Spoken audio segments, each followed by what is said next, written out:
je ne sais pas si vous vous souvenez de cette histoire que j'ai déjà racontée dans le passé. C'est une histoire très appropriée pour le matin de la fête des mères.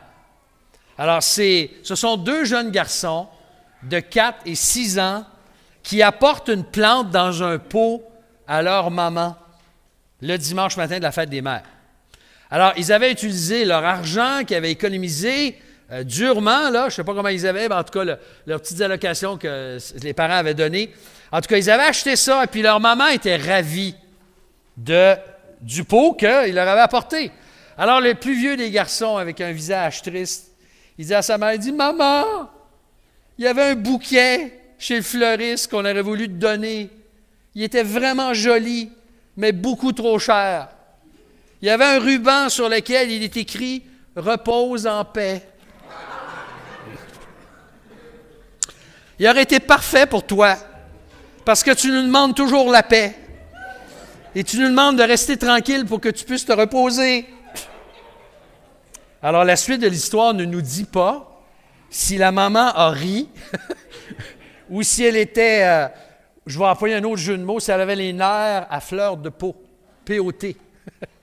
Je ne sais pas. En tout cas, sur cette note humoristique, de façon plus sérieuse, on tient aujourd'hui à souligner le travail en personne cette année, après 2 ans de fête des mères sur Zoom. Moi, j'ai vérifié cette semaine. Puis c'était bien sur Zoom l'an passé, puis c'était bien sur Zoom en 2020. Alors, c'est la première fois depuis 3 ans qu'on est ensemble pour la fête des mères. On se réjouit. On veut souligner aujourd'hui le travail gigantesque et la consécration de toutes les sœurs dans l'Église. Oui, nos mères en particulier aujourd'hui, mais toutes les femmes, toutes celles qui ont joué un rôle dans notre vie, notre propre mère, les sœurs qui ont joué un rôle, nos chères sœurs, pour votre dévouement et à vos enfants et à nous les hommes, nous vous devons une fière chandelle. On doit vous le dire aujourd'hui. Et ce n'est pas trop une fois par année de prendre l'occasion, de saisir l'occasion pour discuter de ça, pour souligner le travail de nos sœurs. À toutes les mamans qui ont des enfants avec des besoins spéciaux, on vous lève notre chapeau aussi. Les mères monoparentales, Claude l'a mentionné dans sa prière. Nous vous admirons, les sœurs, pour le travail que vous faites.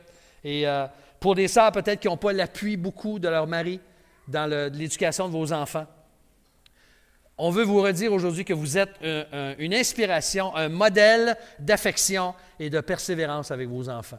Donc, gloire à Dieu. Merci, les sœurs. On va souligner votre travail tout à l'heure. On peut le faire tout de suite, absolument. Vous, à la maison aussi, bien sûr. On vous honore. Alors, j'aime à la fête des mères, normalement, cette journée spéciale, nous pencher de façon un peu plus spécifique non seulement sur les mères, mais aujourd'hui, j'ai pensé parler de la compréhension dans un couple, de la communication dans un couple, de nous donner une plus grande appréciation de ce qui peut se passer dans une vie familiale, les différences, la capacité de vivre en harmonie, tout en vivant une belle complicité et une saine complémentarité. Alors, même si vous n'avez pas un époux, si vous êtes seul, ne décrochez pas, ne mettez pas votre bouton à off là, tout de suite, parce qu'il y a, surtout en deuxième partie, ce dont je vais parler s'applique à n'importe qui. Qu'on soit marié ou non, qu'on soit jeune, vieux, peu importe, on a toujours besoin de ce dont je vais parler. Qui aurait aujourd'hui l'idée de confier à une compagnie comme Google ou Facebook la gestion d'un réseau informatique international à un programmeur débutant? Qui aurait cette idée-là? Si oui, c'est un risque énorme que la personne courrait. Mais pourtant, pensez-y, je vais faire la comparaison. La comparaison n'est pas parfaite. Mais nous nous attendons à ce que lorsque 2 jeunes adultes s'unissent dans les liens du mariage, et même si c'est un deuxième mariage ou un mariage plus tard dans la vie, où 2 adultes qui ont déjà leur pli depuis des années s'unissent, bien, on s'attend habituellement qu'ils soient assez compétents pour établir une relation heureuse, durable, avec souvent peu de formation au préalable. Vous êtes d'accord? Si j'avais connu à l'avance tout ce qui impliquait le mariage, Nous, ça va faire 39 ans là, à la fin du mois de mai. J'ai de la misère à le croire. J'aime dire que ça fait 40 ans qu'on se fréquente. 39 ans de mariage. Si j'avais su tout ce qui s'en venait, ça me rappelle en fait que je n'avais pas la formation lorsque je me suis marié. Je n'avais pas toute la connaissance. Il a fallu que je l'apprenne. Mais avec de l'expérience, justement, la grâce de Dieu, nous savons que la vie de couple est un défi, n'est-ce pas? Même chez les couples qui vont bien. C'est un défi qui demande de l'effort, des soins, de la compréhension et surtout, je dirais même que c'est la raison d'être même du mariage, l'engagement. L'engagement d'y mettre tout le nécessaire pour que ça réussisse, tout cela en autant que ça dépende de nous. Vous êtes d'accord avec ça? Ça demande un engagement. Et c'est pourquoi il faut revenir continuellement, particulièrement dans les moments difficiles, à l'idée à quoi est-ce que je me suis engagé. Je me suis engagé dans les bons jours. Hein, les bons jours, mais les quoi aussi? Les mauvais jours. On n'en veut pas de ça, mais ça existe. Il va en avoir des mauvais jours. Il va en avoir. Une des images qu'on retrouve dans le Nouveau Testament par rapport à l'Église, vous la connaissez, c'est celle de l'épouse. L'Église de Jésus-Christ qu'il bâtit est l'épouse du Seigneur, sa bien-aimée, celle pour qui il a donné sa vie. Selon Éphésiens 5, celle qu'il aime, il a donné sa vie et qu'il veut présenter à son Père, et pas n'importe comment, glorieuse, sans tache, ni ride, ni rien de semblable. Donc, l'Église de Jésus-Christ, et quand on la regarde aujourd'hui sur la terre, on dit « Oh Seigneur, es-tu sûr que tu vas être capable de la présenter? » Oui, le Seigneur est capable de faire ça, lui. Pas nous, mais lui. Quand on regarde ce qu'on voit, quand on voit toutes les imperfections dans une Église, on peut se demander, il y en a des plis, il y en a des rides, il y en a des taches. Et pourtant, le Seigneur a promis qu'il va présenter cette épouse. Hein, il va se la présenter, en fait, elle va être présentée à l'époux bien-aimé au moment de son retour. Et ce sera merveilleux. L'Église, frères et sœurs, c'est le joyau de Dieu. C'est la seule institution qui va passer dans l'éternité. On ne doit jamais l'oublier. On ne se remariera pas au ciel. Je ne veux pas vous décourager là, pour certains qui ont hâte de se marier. Au ciel, on ne se remariera pas. Ou peut-être ceux qui ont eu un mauvais mariage, ils ne veulent pas se remarier au ciel. Peut-être. Peu importe les idées que vous avez là-dessus, je veux vous rassurer, le mariage, ce n'est pas ça qui va continuer au ciel. La famille, ce n'est pas ça qui va continuer au ciel. Malgré qu'on va être une famille, hein, on va être ensemble, on va se reconnaître, Dieu voulant, mais ce qui va demeurer, c'est quoi? C'est l'épouse, c'est l'Église, c'est le peuple des rachetés, ce sont les élus de Dieu depuis le début de l'histoire humaine jusqu'à son retour.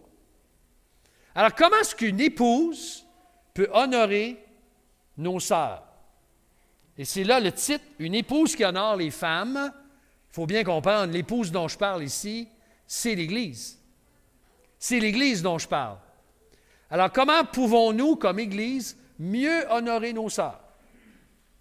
Eh bien, on a une partie de la réponse dans un texte qui chatouille un petit peu, surtout le début, dans 1 Pierre chapitre 3, versets 7 à 12, que je vais vous lire maintenant. Alors, si vous avez votre Bible ou vous voulez suivre à l'écran, vous allez avoir le texte avec moi. Particulièrement, le premier verset chatouille beaucoup. Ne décrochez pas tout de suite, je vais y revenir dans un instant. Vous, de même, Marie, vivez chacun avec votre femme en reconnaissant que les femmes sont des êtres plus faibles. Aïe aïe. Honorez-les comme co-héritières de la grâce de la vie, afin que rien ne fasse obstacle à vos prières. Enfin, dans nos Bibles, la division vient juste après le verset 8, je crois, verset 7, mais ça continue. Enfin, verset 8, ayez tous la même pensée, les mêmes sentiments, soyez remplis d'amour fraternel, de compassion, d'humilité. Ne rendez pas le mal pour le mal, ni insulte pour insulte. Au contraire, bénissez, car c'est à cela que vous avez été appelés, afin d'hériter la bénédiction. Si en effet quelqu'un veut aimer la vie et voir des jours heureux, qu'il préserve sa langue du mal et ses lèvres des paroles trompeuses, qu'il s'éloigne du mal et fasse le bien, qu'il recherche la paix et la poursuive. Car le Seigneur a les yeux sur les justes et les oreilles ouvertes à leurs prières. Mais la face du Seigneur se tourne contre ceux qui font le mal. Là, je vais m'adresser particulièrement aux hommes pour quelques instants. D'accord? On va en profiter à la fête des mères, on va parler aux hommes. On ne va pas chicaner les sœurs le jour de la fête des mères. On va parler aux hommes en général. Si nous voulons apprendre, messieurs, à honorer nos épouses et même toutes nos sœurs en Christ, chacune des sœurs, il nous faut absolument comprendre deux vérités essentielles selon ce texte. La première vérité, c'est que nous devons reconnaître les différences entre les hommes et les femmes. Vous remarquez ce que Pierre dit dans son texte? Il dit, « Vous de même, Marie, il parle aux maris en particulier, vivez chacun avec votre femme en reconnaissant qu'elle est différente de vous, qu'elles sont des êtres plus faibles. » Bon, qu'est-ce que Pierre, tu nous racontes dans ce... Qu'est-ce que c'est que ce langage en 2022? Les femmes sont des êtres plus faibles. Littéralement, des vases plus fragiles. J'aime déjà un peu mieux ça. La Bible du Sommeur, je crois, a probablement la meilleure traduction. Je l'aime, elle est beaucoup plus sensible. Une nature plus délicate. Ah, là, on commence à brûler. On commence à brûler, là. Pierre ne dit pas ici que les femmes sont inférieures et que les hommes sont supérieurs. Absolument pas. Ou qu'elles sont moins importantes. Au contraire, quand on lit toute la parole de Dieu, on se rend compte combien les femmes ont une place importante dans le plan de Dieu, aux yeux de Dieu. Dieu déclare maintes et maintes fois dans l'Écriture l'égalité de l'homme et la femme devant lui. Alors ça, il faut commencer par ça, avant d'essayer de comprendre ce texte-là, parce qu'on peut le teinter et oublier tout le reste.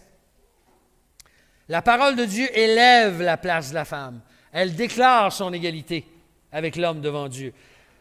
La femme n'est pas en compétition avec l'homme. Elle complète l'homme avec des rôles différents.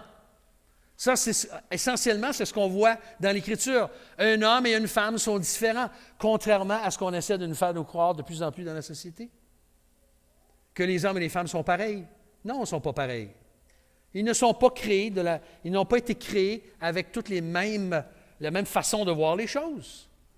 Et entre autres, je dirais que si un mari est appelé à vivre avec sa femme, avec son épouse, en tenant compte qu'elle est un vase plus délicat, expression que j'aime beaucoup aussi, bien, c'est par rapport à ce qui touche les domaines physiques, les domaines émotifs et relationnels.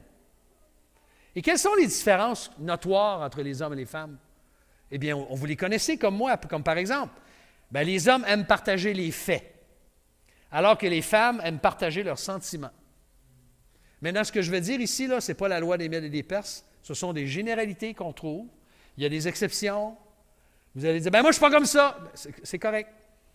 Mais essayez juste de voir, là, avec un esprit ouvert, les différences. Les hommes ont tendance à être indépendants.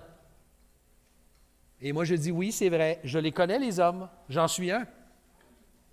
Les hommes ont tendance à être indépendants, alors que les femmes sont plus quoi? Interdépendantes. Et ça, je pense que c'est réel. Les hommes communiquent en faisant des choses, alors que les femmes le font en parlant. Riez pas trop fort, là, mesdames, ou messieurs. C'est pour ça qu'il y a plusieurs épouses qui se plaignent que leur mari ne les écoute pas. Eh bien, elles communiquent beaucoup en parlant, puis les hommes communiquent beaucoup en faisant des choses.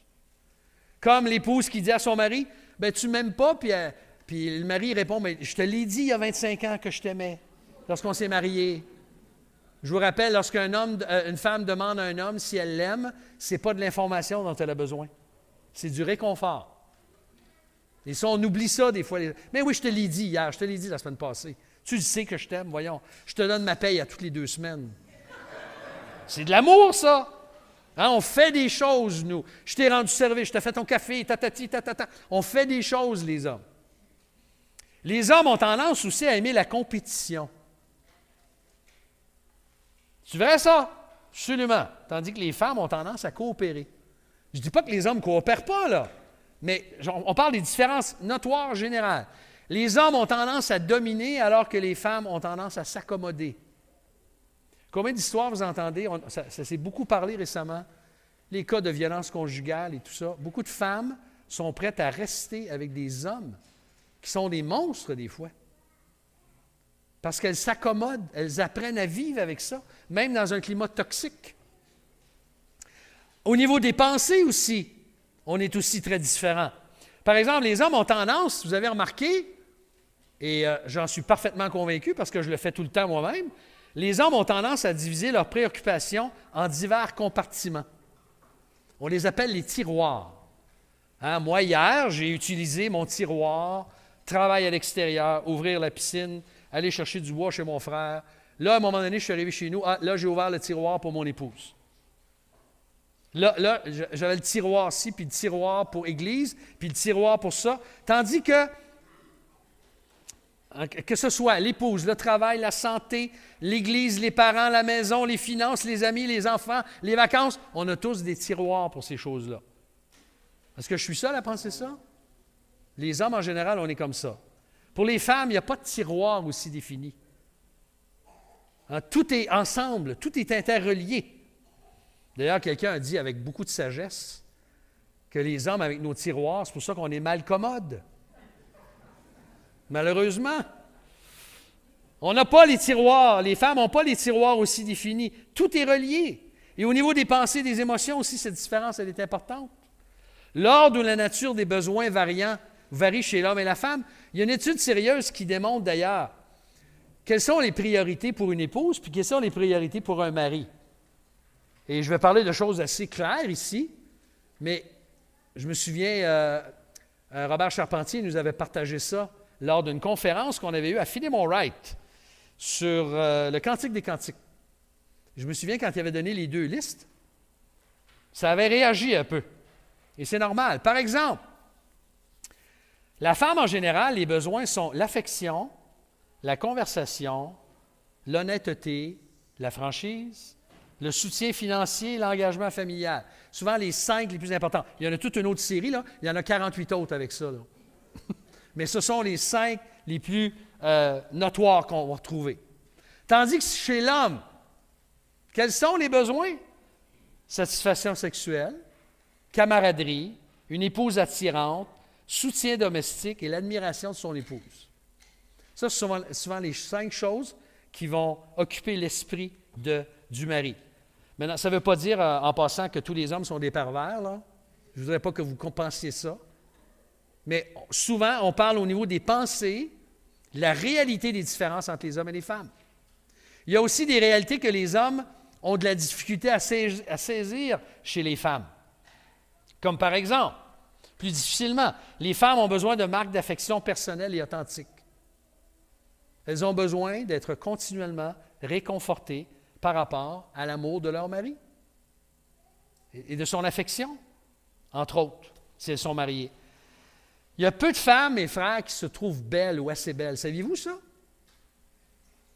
Est-ce que vous êtes conscient de ça? Que la plupart des dames ne se trouvent pas assez belles à leur goût. Et on doit leur dire, pas parce qu'elles ne le savent pas, mais on a besoin de les rassurer. Puis si c'est vrai qu'on devrait trouver notre épouse la plus belle, hein, moi, la plus belle, c'est moi qui l'ai eue. Je suis désolé, mes frères, mais c'est moi. Alors, gloire à Dieu pour ça. Mais ça devrait être comme ça pour chacun de nous, si nous sommes mariés. Les femmes prennent leur travail au sérieux. Elles ont besoin d'une oreille attentive. Et souvent, les hommes, on ne l'a pas, ça. Hein? On n'est pas là pour la donner. Elles ne tombent pas, contrairement à ce qu'on pense, elles ne tombent pas amoureuses aussi facilement que les hommes. Elles doivent s'attacher. Une fois que c'est attaché, par exemple, une fois que c'est là, c'est très fort. Et c'est pour ça qu'une peine d'amour va être souvent beaucoup plus difficile pour certaines femmes que certains hommes. Mais ça peut être très difficile pour des hommes aussi. Voyez-vous, tout n'est pas coulé dans le ciment, mais c'est juste pour essayer de voir ces choses-là. Les femmes aussi sont douées pour trouver des solutions aux problèmes. Il n'y a pas juste les hommes qui pensent à des solutions. Les femmes aussi. Saviez-vous que certaines mères, certaines femmes ont besoin parfois d'être seules? Et ça, on a besoin de se le rappeler, les hommes, nous. Comme nous, on a besoin des hommes, comme nous, on a besoin de faire des choses avec d'autres gars, les sœurs aussi, les femmes ont besoin d'être seules. Le romantisme commence dans la cuisine et non dans la chambre à coucher, contrairement à ce que certains hommes pensent. Je me souviens, il y avait une femme qui avait dit à son mari, « Si tu vas avoir le petit déjeuner au lit, dors dans la cuisine. Tu vas l'avoir, le déjeuner. » Alors, sérieusement, la femme désire qu'elle et son mari soient les meilleurs amis. Que vous saviez ça, les hommes? Que votre épouse veut que vous soyez son meilleur ami. Et moi, je sais que je veux que mon épouse soit ma meilleure amie, ma confidente. Il y a des choses que je vais dire à mon épouse que je dis à personne, c'est normal. C'est mon épouse. C'est elle qui est ma meilleure amie. Alors, merci, chérie. Je ne sais pas si tu m'écoutes en direct, d'être ma meilleure amie, malgré la maladie ce matin. Alors, cette courte liste n'est pas exhaustive. Ce n'est pas exhaustif ce que je dis là. Mais nous, les hommes, selon ce texte dans 1 Pierre, voyez-vous, lorsque Pierre dit ici, là, « Vous, de même, Marie, vivez chacun avec votre femme en reconnaissant que les femmes sont des vases plus fragiles, d'une nature plus délicate. Honorez-les comme co-héritières de la grâce de la vie, afin que rien ne vienne faire obstacle à vos prières. » Alors, ce que le Seigneur est en train de dire ici, à nous les hommes, c'est que c'est à nous, dans l'Église de Jésus-Christ, qu'incombe la responsabilité, premièrement, de tenir compte de la nature délicate de nos épouses et des autres sœurs dans l'Église. C'est à nous. C'est à nous que Dieu a dit, « Marie, aimez vos femmes. » Il ne l'a pas dit à l'épouse, il l'a dit au mari. Comme il ne t'a pas dit à l'homme, « Marie, soyez soumise à votre femme, soyez soumise à votre mari. » Comme dans le début du chapitre. Je n'ai pas touché cette partie-là d'un Pierre ce matin. C'est un autre sujet. C'est un autre sujet, la question de collaborer, de respecter son mari, tout ça, de travailler en équipe. Mais ici, ce qui demeure, là, c'est que devant Dieu, comme mari, j'ai la première responsabilité de tenir compte de la nature plus délicate de ma sœur et des sœurs en général. Maintenant, je vous disais que la deuxième partie s'adresse à nous tous maintenant. Parce que la suite du texte nous dit en fait qu'on doit reconnaître l'importance des paroles et des attitudes édifiantes. Vous remarquez la suite? On a un titre dans nos Bibles, « Devoir entre frères », mais ce n'est pas dans l'original, ça. Ce sont ceux qui ont ajouté, qui ont mis des versets pour qu'on puisse mieux lire l'Écriture. Au début, je vous rappelle que dans l'original, il n'y avait pas de ponctuation. Tous les versets se suivent un après l'autre, sans aucune ponctuation. Alors, Pierre ajoute « Enfin », tout de suite après qu'il vient de dire « Afin que rien ne vienne faire obstacle à vos prières ». Enfin, ayez tous la même pensée. Et là, il parle à tout le monde. Les mêmes sentiments, soyez remplis d'amour fraternel, de compassion, d'humilité. Ne rendez pas le mal pour le mal. Est-ce qu'il y a un domaine dans la vie de couple où c'est facile? Est-ce qu'il y a un domaine dans la vie en général, plutôt, où c'est facile de rendre le mal pour le mal, c'est où? Dans la vie de couple. Particulièrement quand c'est difficile. Très facile de rendre le mal pour le mal. Je me souviens encore de notre bien-aimé frère Bill Phillips, qui est un pasteur qui m'a beaucoup marqué, qui est avec le Seigneur depuis des années, un de nos pionniers au Québec. Je me souviens, M. Phillips, dans un mariage, qui avait parlé de la partie de ping-pong. Ne rendez pas le mal pour le mal. Clonche! Puis là, je me rappelle, là, il faisait la raquette, là, tu sais. Clonche! Puis là, l'autre. Clonche! Puis l'autre. Clonche! La balle. Puis on s'attaque, puis on se fait le mal pour le mal. Hein? Ni insulte pour insulte. Oh, jamais des couples s'insultent. Ah non? C'est souvent là où on entend les pires choses. Au contraire, quoi? Bénissez, car c'est à cela que vous avez été appelés. Alors, voyez-vous, ça s'applique au couple, mais ça s'adresse à tout le monde. Tout le monde. Donc, une Église qui veut honorer les femmes doit aussi reconnaître l'importance des paroles et des attitudes édifiantes dans la vie, pas simplement dans le couple, mais dans toute la vie de l'Église. Notre langue, nos paroles ont une puissance, on sait, inimaginable. Ont une grande puissance. Et s'il y a un qui l'avait bien compris, c'est l'apôtre Jacques. Hein, Jacques, le pas l'apôtre Jean, mais le demi-frère du Seigneur, dans sa lettre, au chapitre 3, vous vous rappelez, il n'est pas à l'écran, mais je veux juste vous lire une petite section de Jacques. Vous connaissez ce chapitre 3, il parle de l'usage de la parole, la modération dans l'usage de la parole. Il nous parle d'ailleurs, il commence en disant, « Ne soyez pas nombreux à vouloir être docteurs dans l'Église, hein, mes frères, car vous savez que nous subirons un jugement plus sévèrement. » Donc, ceux qui sont docteurs de la parole, qui enseignent, qui sont pasteurs, bonne nouvelle, hein, ils vont être jugés plus sévèrement. Ça me fait trembler, ce texte-là, moi. Parce qu'au nombre de paroles que je dis, je sais que je vais être jugé encore plus sévèrement que vous qui n'enseignez pas. Il dit, « Nous bronchons tous de plusieurs manières. » Alors, ceux qui disent qu'un chrétien ne pêche plus, là, il faut qu'ils relisent ce texte-là. Tous, sans exception, nous bronchons de plusieurs manières. Et là, il dit, si quelqu'un ne bronche pas en parole, c'est un homme parfait, capable de tenir son corps en bride. Et la réponse, c'est que ça n'existe pas. Et là, il donne l'exemple d'un bateau avec son petit gouvernail en arrière. Là. Hein, si nous mettons le mort dans la bouche des chevaux, il parle des chevaux d'ailleurs, d'abord, pour qu'ils nous obéissent, nous dirigeons aussi leur corps tout entier. Voyez encore les navires. Hein, si grands qu'ils soient et poussés par des vents impétueux, ils sont dirigés par un très petit gouvernail au gré du pilote.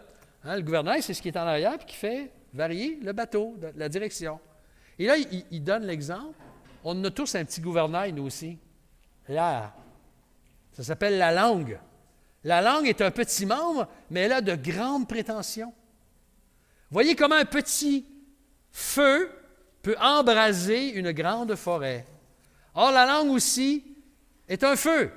Elle est le monde de l'injustice. La langue a sa place parmi nos membres. Elle souille tout le corps et embrase tout le cours de l'existence. Embrasée qu'elle est par la géhenne, hein, l'enfer, imaginez. Toutes les espèces de bêtes sauvages, d'oiseaux, de reptiles, d'animaux marins sont domptés et ont été domptés par l'espèce humaine. Mais la langue, aucun homme ne peut la dompter. C'est un mal qu'on ne peut maîtriser. Elle est pleine d'un venin mortel. Par elle, qu'est-ce qu'on fait? Qu'est-ce que vous avez fait ce matin? Tantôt, là, puis vous êtes en train de faire, nous bénissons le Seigneur. Et puis lundi matin, dans la circulation, qu'est-ce qu'on fait avec la langue? On maudit les hommes. Et ailleurs aussi. Hein? Nous maudissons les hommes faits à l'image de Dieu. De la même bouche sortent la bénédiction et la malédiction. Il ne faut pas, mes frères, qu'il en soit ainsi. La source fait-elle jaillir par le même orifice l'eau douce et l'eau amère? Un figuier, mes frères, peut-il produire des olives ou une vigne des figues? Une source salée ne peut pas non plus donner de l'eau douce. Donc, ce que Jacques est en train de nous dire dans ce texte, c'est que la langue peut à la fois être un outil de bénédiction extraordinaire ou un outil de quoi? De malédiction. Elle peut faire énormément de tort. Et j'ai pensé parcourir avec vous brièvement quelques proverbes ce matin qui viennent illustrer ce que Pierre nous dit dans son texte, dans dans Pierre 1 Pierre 3, lorsqu'il parle, ne rendez pas mal pour le mal, ni insulte pour insulte.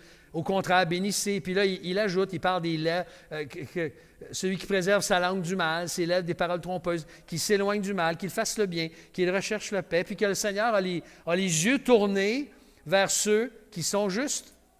Mais la face du Seigneur est contre ceux qui font le mal. Et dans le contexte, ceux qui font le mal, ce sont qui? Ce sont ceux qui utilisent leur langue pour faire du mal. Il faut tenir compte du contexte ici. C'est important.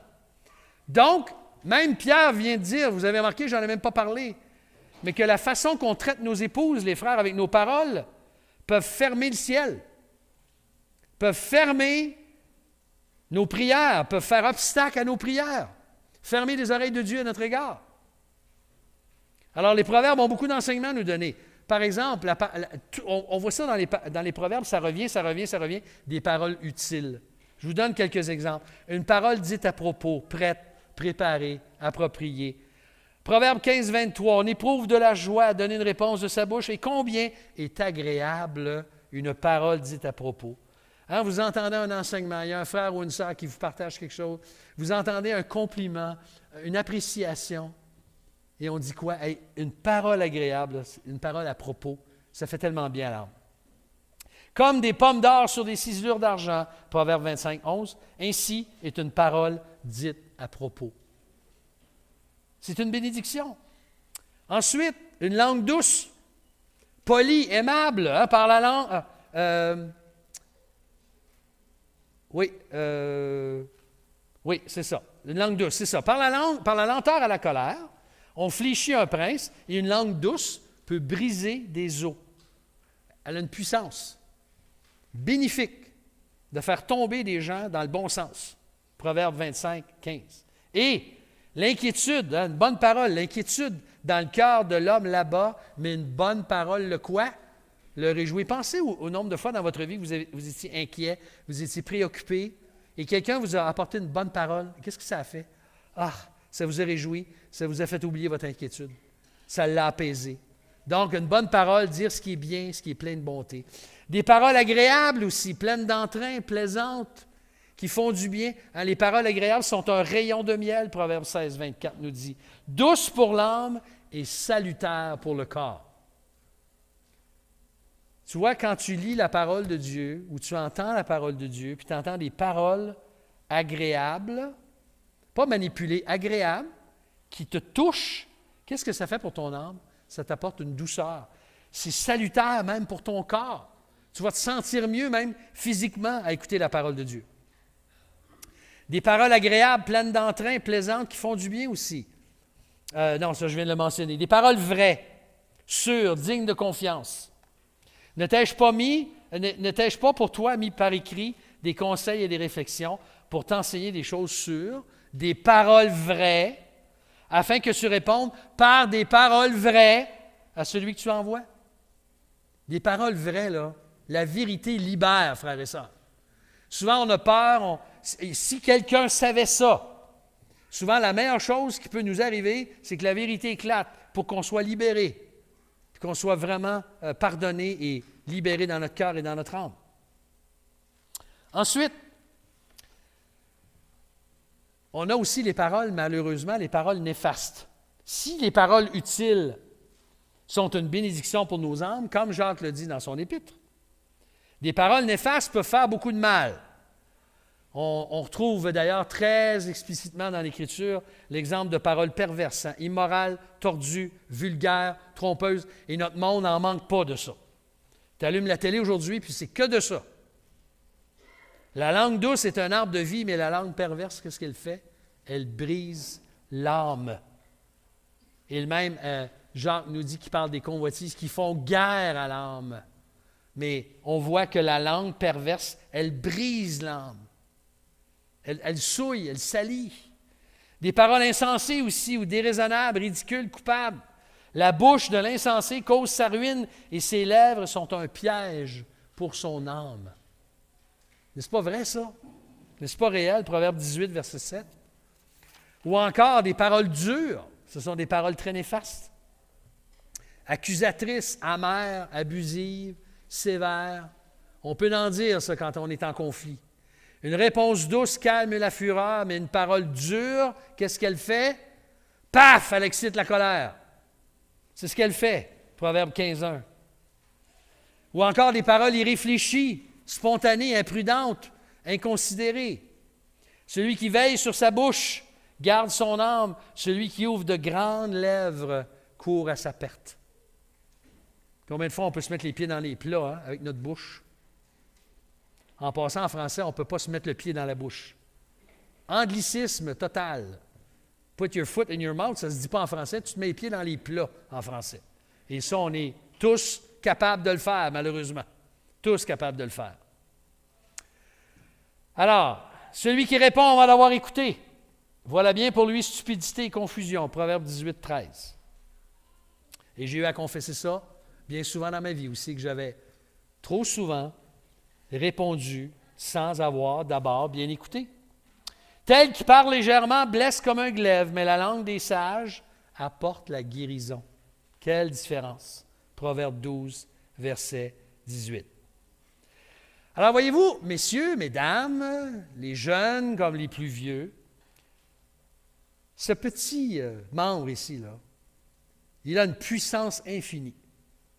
Autant pour faire du bien que malheureusement pour faire du mal. Et c'est nous qui choisissons comment on va l'utiliser. Et c'est l'Esprit de Dieu qui travaille en nous par sa parole, par le travail de l'Esprit dans nos cœurs, qui va transformer notre langage. Il y a des gens parmi nous qui sont venus au Seigneur, qui blasphémaient, qui sacraient et qui ont besoin d'arrêter. J'entends de plus en plus, je dois vous dire, ça me désole, des paroles vulgaires, des sacres, même chez les chrétiens. Et ça me désole d'entendre ça. Ça ne devrait pas avoir tenir place dans nos bouches, ça, ce genre de langage-là. Quelqu'un a dit un jour, « Messieurs, ne critiquez pas le choix de votre épouse. Après tout, vous en faites partie. » Alors, avant de critiquer son épouse, puis de dire « T'es pareil comme ta mère », pensez-vous que ça encourage une femme, ça? Je sais, j'ai déjà essayé ça, ça ne marche pas. « T'es pareil comme ta mère, t'es pareil comme ton père. » Les paroles générales, là. « Tu fais toujours ça. » Ah oui, toujours. Tu es toujours en retard. Tu n'es jamais à l'heure. Ça n'encourage pas nécessairement ça. Il y a des paroles qu'on utilise, et puis là, on va critiquer les autres. Tellement facile de faire ça. La façon que nous communiquons, frères et sœurs, apporte plus d'effet que ce que nous disons. Vous le savez, ça? Si je vous parlais ce matin, puis je vous criais après, j'avais un ton exacerbé là, en vous parlant, qu'est-ce que vous pensez que ça produirait comme effet? Ce serait encourageant? Vous dites, qu'est-ce qu'il y a? Qu'est-ce qu'il prend de nous crier après comme ça? Qu'est-ce qu'on y a fait? Hein, ce serait la réaction. Le ton que nous utilisons est extrêmement important. Ce n'est pas mineur. Je sais que les cultures peuvent être différentes là-dessus. Il y a des gens qui ont grandi dans les familles où on criait toujours après les enfants. Mais ça ne devrait pas avoir lieu, ça, dans le milieu chrétien. Puis quand on crie, on le reconnaît, puis on demande pardon. Puis par la grâce de Dieu, on demande à Dieu son aide pour rester calme dans certaines situations qui viennent nous tester. Alors, Dieu nous apporte, frères et sœurs, nous appelle plutôt, à utiliser des paroles qui apportent des bénédictions aux autres. Soyons des agents de bénédiction. Pour les autres, pas simplement pour les sœurs, mais pour les hommes, pour les jeunes, pour les enfants, pour les personnes âgées. On en a parlé il y a 2 semaines. Pour tous ceux qui sont autour de nous, utilisons nos paroles. Hein, comme Paul le dit dans Colossiens, je pense que c'est dans Colossiens ou dans Éphésiens, qui dit que vos paroles soient assaisonnées de grâce, hein, de sel, qui communiquent une grâce à ceux qui l'entendent. Et on a tous besoin que Dieu nous transforme par rapport à ça. Alors, en conclusion, lorsque nous plaçons notre foi dans le Seigneur Jésus-Christ pour notre salut, son pardon, une nouvelle vie, tout change dans notre façon de nous comporter avec les autres. C'est censé changer des choses dans notre vie. Et entre autres, ça devrait changer notre façon que nous traitons les sœurs. Ça devrait changer la façon que nous nous comportons comme individus dans nos paroles. Donc, mes frères, puisque l'Église est le joyau de Dieu en tant qu'épouse, honorons nos sœurs comme co-héritières de la grâce de la vie. C'est à ça que Dieu nous appelle. Si je suis marié, si tu es marié en ce moment, là, tu vis en couple, comment es-tu en train de traiter ton épouse ces jours-ci? Et puis si je lui demandais, passe le micro, Vox Populi, comment te traite ton mari? Qu'est-ce que j'entendrais comme réponse? Je ne veux pas le savoir dans un sens, et on n'a pas besoin de l'entendre. Mais on a à répondre à cette question-là. Si ton épouse est difficile, c'est peut-être le cas. Peut-être que tu vis avec une épouse qui est difficile. Puis là, tu vas me dire, hey, là, tu parles, André, là, tu parles mon langage. C'est le cas, là. C'est possible. Je vais t'encourager à prendre courage. Ce n'est pas une raison parce que ton épouse est difficile de ne pas l'honorer comme co-héritière de la grâce de la vie. Tu ne fais pas partie des clauses d'exception. Dieu te demande d'honorer ton épouse. C'est la même chose avec les sœurs. Mes sœurs, si vous vivez avec un mari qui a très peu d'intérêt spirituel en ce moment, ou qui n'est même pas chrétien, je vous encourage à persévérer. Dieu vous demande de gagner votre mari selon la première partie d'un Pierre. Je n'en ai pas parlé, mais je reviens là-dessus. Je vous encourage à gagner votre mari sans parole et de continuer à prier, de persévérer, même quand c'est difficile. Dieu nous demande de le faire. Et à mes frères et mes sœurs qui ne sont pas encore mariés et qui aspirent à se marier, persévérez dans la pureté, dans la bonne conduite, que Dieu vous fortifie, vous encourage et puisse vous donner un homme ou une femme qui saura être une bénédiction pour vos vies. C'est mon plus grand désir. Et le Seigneur n'a jamais dit son dernier mot. Dieu n'a jamais terminé son œuvre dans son cœur et dans le tien et dans le mien. Alors, quelle sorte de relation avons-nous avec les sœurs dans l'Église en particulier? Soyons de bénédiction. Hein, il est dit, je termine avec ça dans Proverbe 31. Je me rappelle, autrefois, c'était la tradition à la fête des mères de lire Proverbe 31. On lisait Proverbe 31, puis on mettait une pression énorme sur la femme. On s'attend à ce que la femme soit comme ça, comme la femme de Proverbe 31. Elle se lève tôt le matin, puis elle achète des champs, puis sa maison, elle roule, puis... laissez faire ça, là. Laissez faire ça un instant. Pas que ce n'est pas la parole de Dieu.